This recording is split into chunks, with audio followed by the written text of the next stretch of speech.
చలచలని కుల్ఫీ ఇంట్లోనే ఈజీగా ఎలా చేసుకోవాలో చూపించేస్తాను. పదండి ప్రాసెస్‌లోకి అయితే వెళ్ళిపోదాము. ఒక బౌల్‌లోకి 15-20 వరకు జీడిపప్పులు 15 నిమిషాల ముందు నానబెట్టుకొని పెట్టుకోవాలి.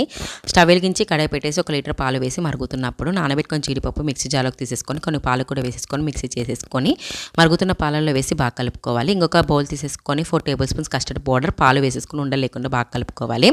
మరుగుతున్న పాలల్లో 5-6 టేబుల్ స్పూన్ షుగర్ వేసేసుకొని షుగర్ అంతా కరిగిపోయిన తర్వాత కస్టర్డ్ పౌడర్ కూడా వేసేసుకొని ఉండలు లేకుండా బాగా కలుపుకోవాలి. ఇప్పుడు కొంచెం కుంకుమ పువ్వు వేసేసుకొని బాగా కలుపుకొని స్టవ్ అయితే ఆపేయాలి.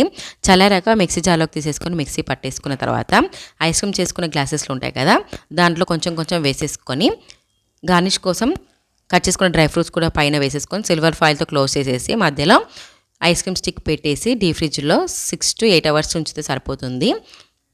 8 hours తర్వాత చూస్తే మనకి కుల్ఫీ అయితే రెడీ అయిపోతుందండి.